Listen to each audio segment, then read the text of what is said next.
Hi, it's January 4th, 2020, and I'm going to talk about the effects of not taking testosterone because I was unable to fill my prescription, and that should have been done. I think I could have done it 2 weeks ago, but now the company that makes testosterone is out of they're backordered. They're backordered until January 13th is the estimated release date for their inventory restock, and I've checked with several pharmacies, about 6 different pharmacies, when they'll restock, and that's the date I keep getting. What do you want, babe? Goodbye. So yeah, I'm not going to be able to get in until January 13th, and it's having... Sorry, it's kind of loud. I just want to talk about the effects that it has on my body and my emotions and that. So straight away I find, even one day after not redoing my prescription, I take it every week. I take 0.5 cc every week, and I find that even one day of a missed injection, that my energy just really dips, and I know that I've had my T levels measured in my blood before, with being off T for 3 days and that sort of thing, and not having regular injections, and my T level does go down into below the lowest level of male range, and with that, so my energy level goes super low. Relax, sit. No, not right now. Come down.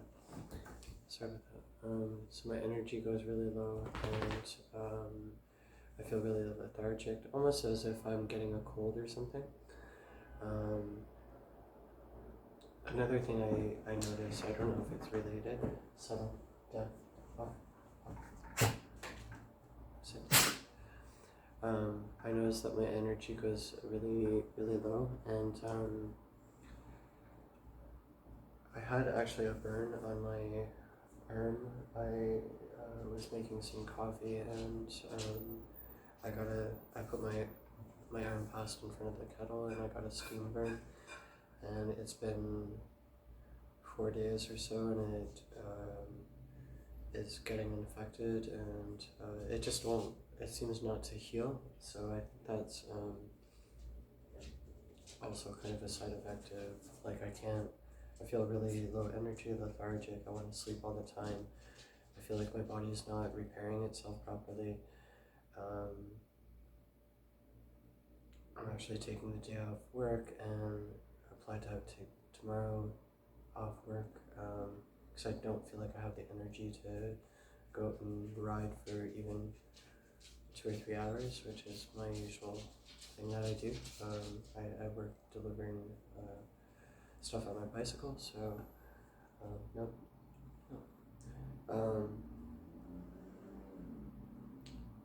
And so some of the mental stuff, as you can probably tell, I'm really very foggy. I can't think very clearly. No, down, please, down, over here, down, settle. I can't keep my focus on any one thing. He's pretty distracting too, but it's really hard for me to focus. I'm 3 days without tea. I'm extremely emotional. I tried to go to a support group, and I didn't know that, actually had no idea that some people were uncomfortable with me being there, and I found out after, traveling all the way across town to attend for, to receive some support around these feelings and stuff. I'm like completely socially isolated. If you don't know, if you haven't seen my other videos, I have no family or partner. I have no close friends. I mean, I occasionally comment to people on Facebook, but like I literally haven't had a conversation with somebody since the last time I went for counseling, and that's kind of it's a counseling session, so it's not really like a real back and forth conversation. I did meet with somebody that I'd be acquainted with. I think it was 2 or 3 weeks ago. But yeah, outside of that,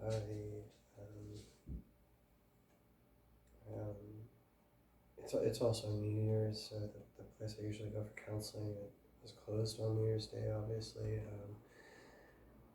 So I ended up just working instead. But yeah, anyhow, I tried to attend this support group, and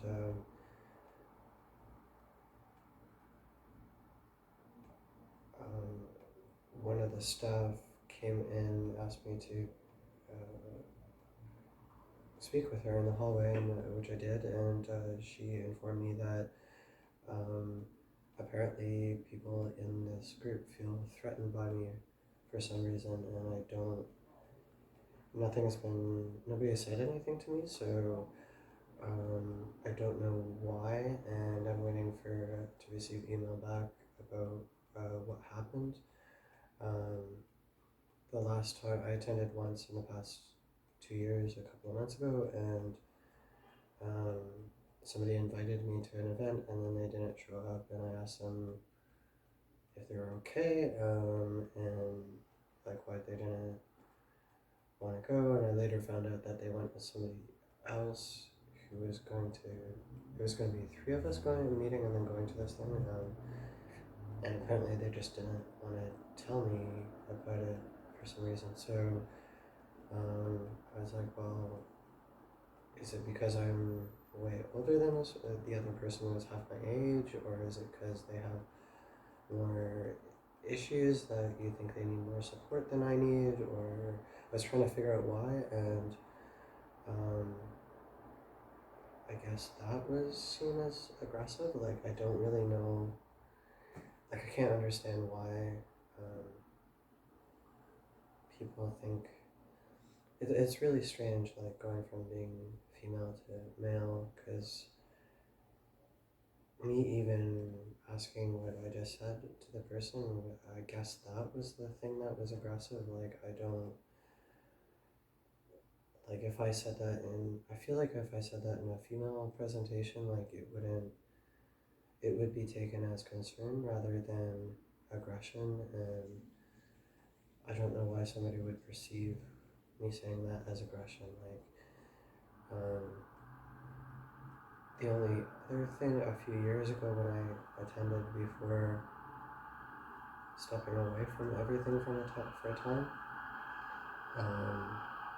I talked about IVF in the group, and that was seen as a non-trans topic, even though at a later date I attended, it was actually a topic of discussion. So I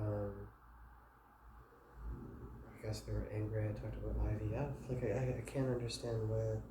Anyhow, regardless of the reason that somebody felt threatened by me, or multiple people felt threatened by me,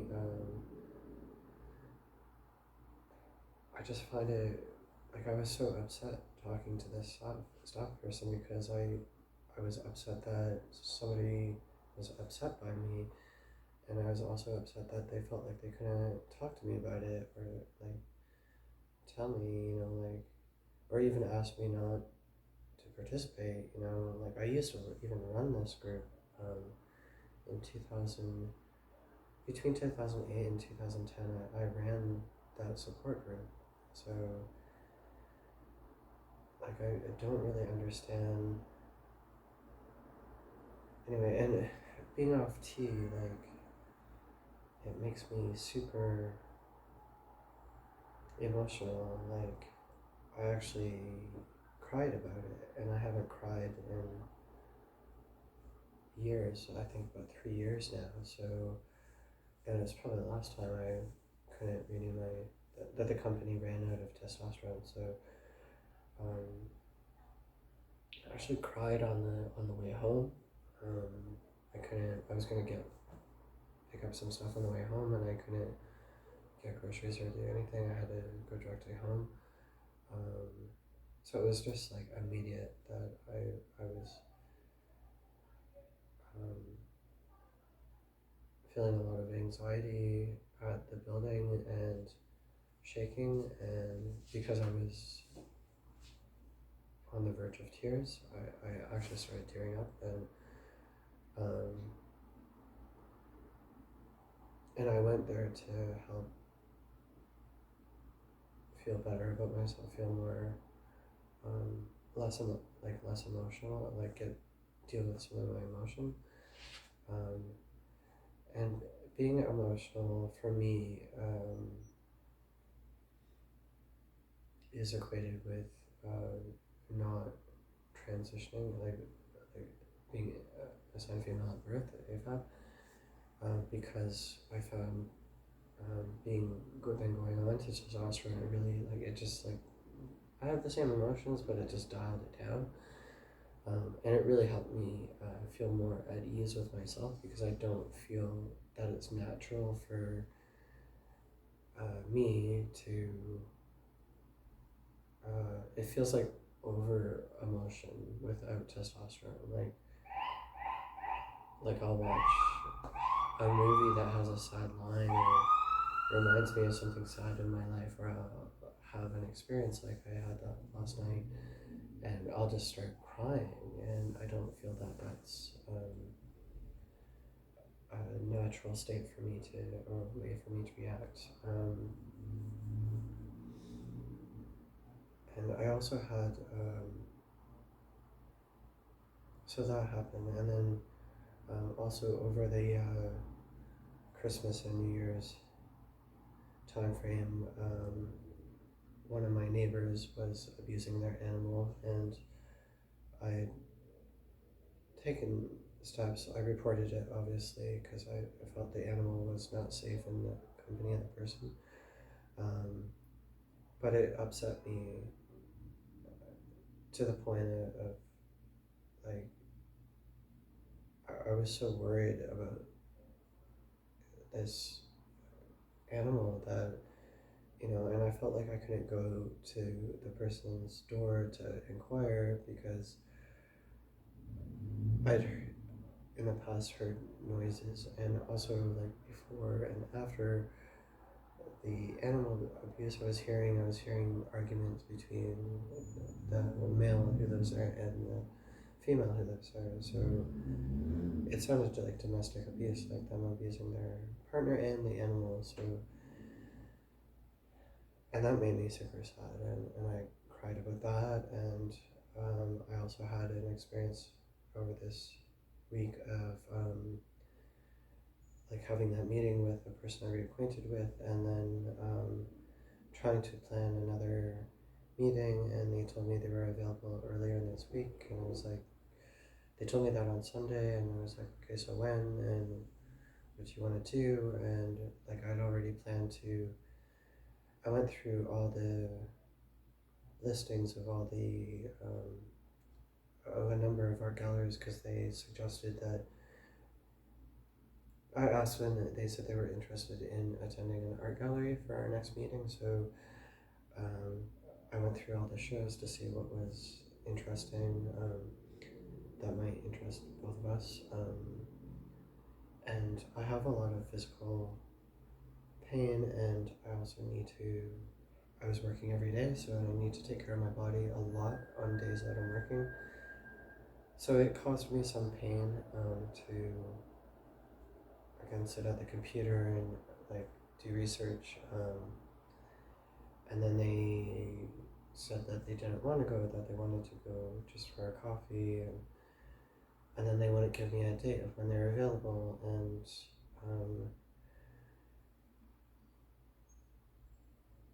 explained that like I was interested in going to a show and suggested a few places, and it just really felt like they were also saying things like, it felt like they were blowing me off. Like they made these little statements here and there that sounded like they were trying to get rid of me or something. Like, I wish you all the best, and I hope you're successful in the future. Like these kind of like really vague, like fortune cookie kind of one-liners, but when we had met, they were like, right after, they're like, yeah, you're super cool, I really enjoyed talking, and like, let's hang out again, definitely, and then they just seemed to start distancing, and then I received a text saying that they were got a call from their family, and they had to attend to that, and they have a sick relative, so it's like, yeah, cool, and then 3 days later, I'm like, how are you, or, are you okay? And then they were saying, well, like, it's not working out. And I was like, oh, hold on a minute. Like, can we just pause and, like, can you let me know what I did wrong? Or,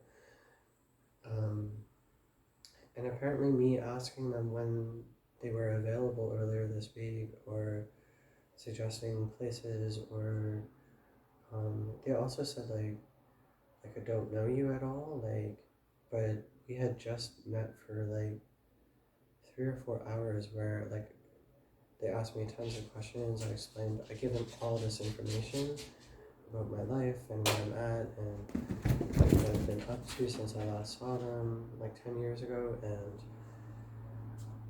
And then they started texting me things like, well, I don't really know you. I'm not sure who you are. And it was as if, like, none of my experiences were valid. And I was like, well, I explained, like, everything to you. So, like, later when I was saying, wait a minute, can you tell me what's going on for you? They said they felt like I was, or they used the word reprimanding them, and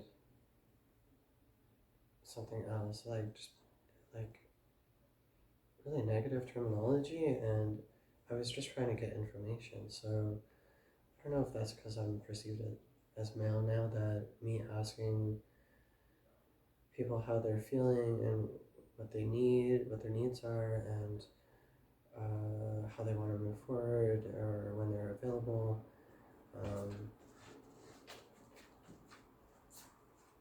I guess that's aggressive. Like, I don't understand why it would be, but that's what the feedback I'm getting. So,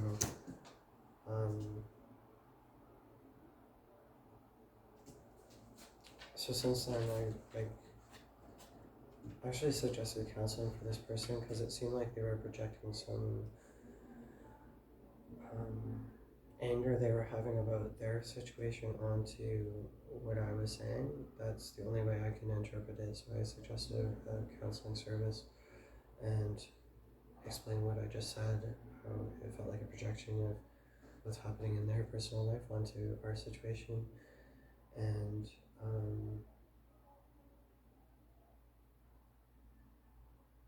that, like, I felt not listened to, like they didn't take in, like, me telling them all about my life, like it didn't matter. I felt like it didn't matter to them, and that I don't trust them, and I understand that friendships take time to build and trust. And they also said something about, like, oh, now you want to develop a friendship, but we had never called our meeting a date, or I explained to them that I haven't built any trust in them, so I can't develop a like an intimate relationship with somebody that, like, I haven't even become friends with yet, because I haven't developed any trust. So I think they were conflating, like, getting to know somebody, like having these preliminary discussions about our life history, with trust and security and development, like a solid friendship. Like, of course you can't do that in one meeting. and that's why I wanted to meet them again. So yeah, that stuff, I cried about it because it's an unfortunate loss of somebody who I thought we were getting along really well, and then suddenly they just started accusing me of being angry or something, or aggressive, or reprimanding them for something I don't really understand. And it sucks that especially in the trans community, that there's this real lack of communication. How recently PewDiePie and ContraPoints brought up the issue of the Twitterverse, like how PewDiePie doesn't use Twitter anymore, and ContraPoints coined this term, the Twitterverse. I'm sorry, my dog's gonna drop something. So, good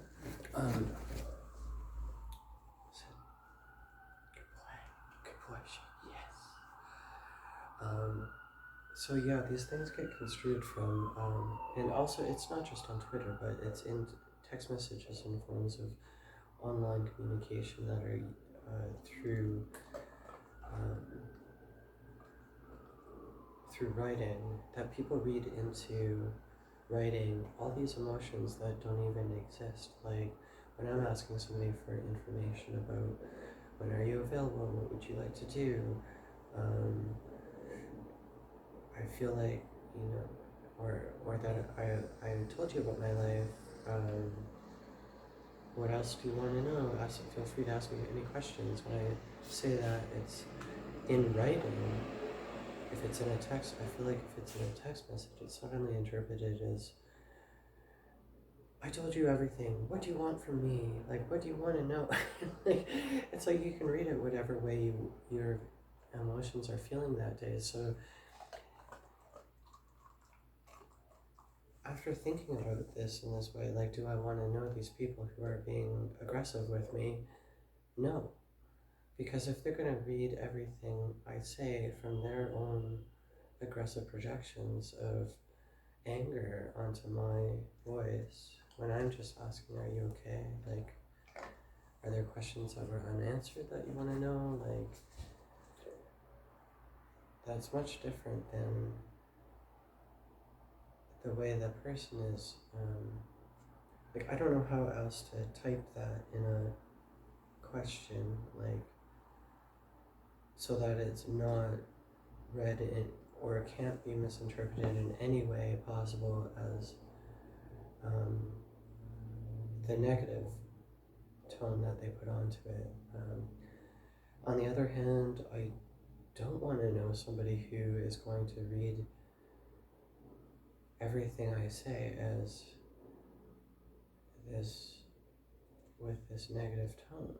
Why would I want to, if you're going to be negative about everything and read everything with a negative tone and see the world through blue glasses instead of, rose-colored glasses, then you don't want people to come close to you, do you?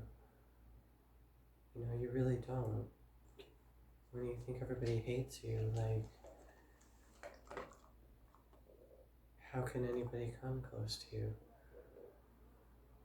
I think that's what it comes down to. So I don't think I want to, just by being completely alone, and being really sad about it to the point of crying and having these effects of being off testosterone, making me feel things doubly more that people want to force me to feel. Why do I want to know somebody who wants me to feel this way? I'm really lonely, but is it worth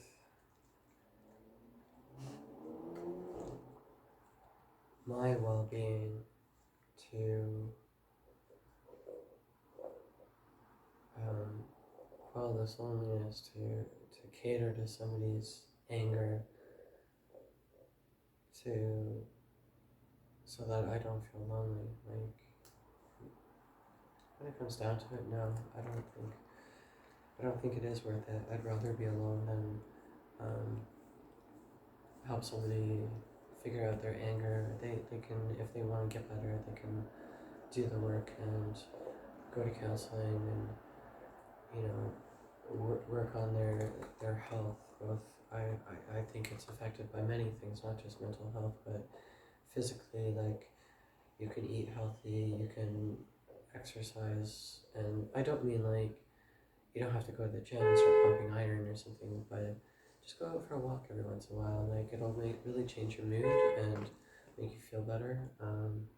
Do things that make you happy, and like, even if it's by yourself, like, go down to Nathanville Square and have a skate, or like do something that makes you happy. Go for a bike ride, go for a walk in the snow, like, I don't understand why, like, getting angry at me because you misinterpreted my question of concern for you as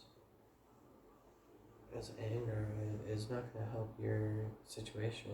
It's like, if anything, going to make you feel like the anger is not just inside you, but is inside of, you're projecting it onto me, and then you'll feel like it's inside of me too, coming at you, where it's not. Like, there's nothing really but love here, and positivity, and I want nothing but to have fun and have a good time and have interesting conversations and ideas, and hopefully meet somebody who's also a creative person, and